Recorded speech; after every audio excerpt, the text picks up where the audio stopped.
نحمده ونصلي ونسلم على رسوله الكريم اما بعد فاعوذ بالله من الشيطان الرجيم بسم الله الرحمن الرحيم قال الله تبارك وتعالى في كلام مجيده واما بنعمت ربك فحدث۔ اللہ رب العزت نے قرآن مجید قرآن رشید میں ارشاد فرمایا کہ تم میری نعمت کا شکر ادا کرو اور خوب چرچا کرو جب تمہیں کوئی نعمت دی جائے۔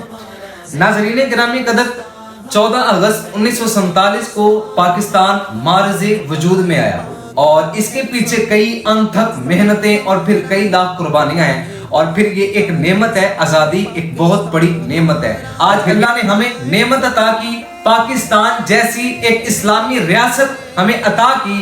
اور سب سے پہلے میں یہ عرض کرتا چلوں کہ پاکستان کا مطلب کیا ہے، پاکستان کہتے کسے ہیں، اور پھر اگر اس کا عربی زبان میں ترجمہ کیا جائے تو اس کو کہتے ہیں مدینہ طیبہ، یعنی مدینہ پاک کو اگر اردو میں ٹرانسلیٹ کیا جائے تو وہ پاکستان بنتی ہے۔ اور پوری روئے زمین کے اوپر دو ہی ملک ہیں، جب عربی میں ٹرانسلیٹ کیا جائے تو مدینہ طیبہ بنتا ہے، جب مدینہ طیبہ کو اردو میں ٹرانسلیٹ کیا جائے تو وہ پاکستان بنتا ہے۔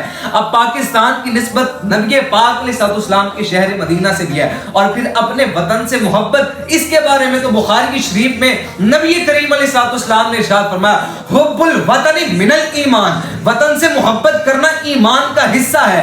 اب آزادی یہ ایک نعمت ہے اور رب نے فرمایا نعمت کا خوب چرچا کرو۔ اب یہ بات اور یہ سوال پیدا ہوتا ہے کہ آزادی ایک نعمت ہے اور نعمت کا چرچا کیا کنجر خانے کر کے کیا جاتا ہے؟ نعمت کا شکر کیا اللہ رب العزت کی نافرمانی کر کے کیا جاتا ہے؟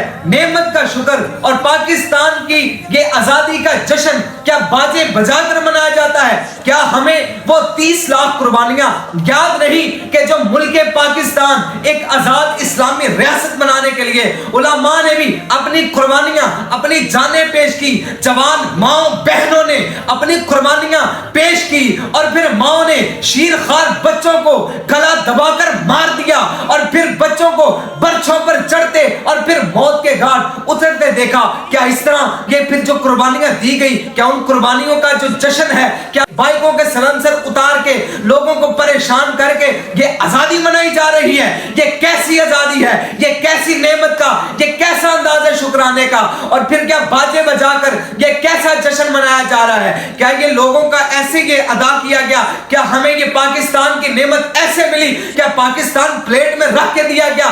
نہیں نہیں، اس کے پیچھے علماء نے اپنی عزتوں کو داؤ پر لگا دیا، اپنی جانوں کو دین حق کی سربلندی کے لیے اللہ کی بارگاہ میں پیش کیا۔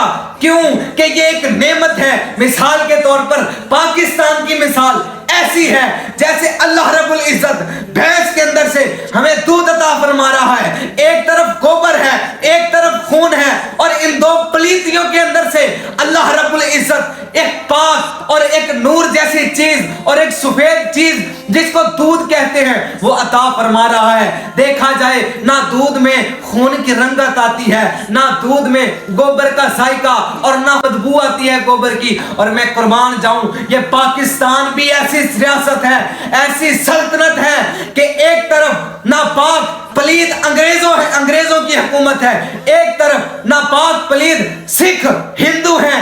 ان دونوں قوموں کے اندر سے اللہ رب العزت نے ان دونوں ریاستوں کے اندر سے ہمیں پاکستان جیسی سرزمین عطا فرمائی ہے۔ میں نے یہ فرمان پیش کیا نبی پاک علیہ السلام کی، حب الوطن من الایمان، وطن سے محبت یہ ایمان کا حصہ ہے۔ کیا یہ وطن آزاد اس لیے کروایا گیا کہ اس کے اندر ہندوؤں کا رسم و رواج کو چلایا جائے؟ کیا پاکستان اس لیے آزاد کروایا گیا کہ اس کے اندر انگریزوں کے قانون کو نافذ کیا جائے؟ نہیں نہیں، پاکستان بنا ہے تو فقط لا الہ الا اللہ کی بنیاد پر بنا ہے، اور یہ ایک الگ ریاست اس لیے بنایا گیا کہ ہم لوگ اللہ رب العزت کی عبادت اچھے طریقے سے اور اعلانیہ طور پر کر سکیں، اور نبی پاک علیہ السلام کی سنتوں پر عمل کر کے اپنی زندگی کو گزار سکیں۔ یہ پاکستان اس لیے معرض وجود میں نہیں لایا گیا کہ یہاں پر ہندوؤں کے قوانین کو چلایا جائے، یہاں پر کفار کے رسم و رواج کو چلایا جائے اور ان کی قانون دانی کو یہاں پر نافذ کیا جائے۔ پاکستانیوں، یہ پیغام ہمیں شہداء نے دیا ہے کہ ہم تو چاہ رہے ہیں ہندوؤں کے ساتھ اپنی زندگی کو گزار کر، لیکن اپنی قربانیاں اللہ کے دین کی سربلندی کے لیے اور مسلمانوں کا الگ اعلان عبادت کرنے کے لیے ایک الگ ریاست دے کے جا رہے ہیں۔ تو میں ایک پاکستانیوں کو پیغام دینا چاہتا ہوں کہ پاکستانیوں جشن آزادی مناؤ.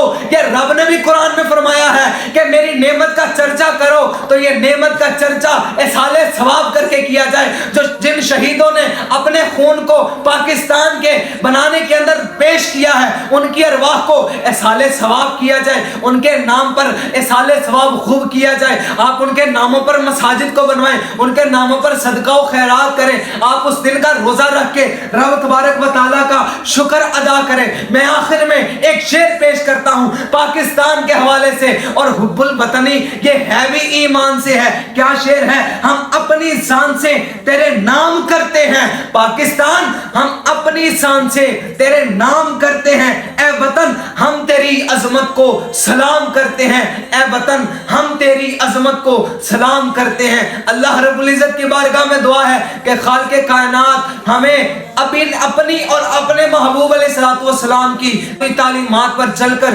زندگی گزارنے کی توفیق عطا فرمائے, اور پاکستان سے محبت کرنے کی توفیق عطا فرمائے. اللہ رب العزت ہمیں کوئی صحیح عاشق رسول, صحیح ایماندار حاکم عطا فرمائے کہ جیسے یہ پچھلے حکومتیں گزری, انہوں نے پاکستان کی معیشت اور پھر بیڑا غرق کر دیا, اور پھر دین کی نام کی کوئی ایک چیز بھی نہ ان کے اندر پائی جاتی, نہ انہوں نے پاکستان پر نافذ کی. اللہ رب العزت کی بارگاہ میں دعا ہے کہ اللہ رب العزت نبی پاک علیہ الصلوۃ والسلام کا عاشق, صحابہ کا عاشق, اہل بیت اطہار کا عاشق اور محب وطن ہمیں حکمران عطا فرمائے. اللہ رب العزت جن شہدائے پاکستانیوں نے اپنی جانوں کو پاکستان بنانے کے اندر اپنی قربانیاں پیش کی, اللہ رب العزت ان کے درجات مزید بلند فرمائے, اور ہمیں ان کے صالح ثواب کرنے کی خوب توفیق عطا فرمائے. آخر میں پیغام یہ دیتا چلوں گا کہ یوم پاکستان پر جشن آزادی کے موقع پر پاں نہ کیجئے, بلکہ درخت لگا کے پاکستان کو اور مزید پروان چڑھائیے, اور پھر پاکستان کی ترقی اور خوشحالی کے لیے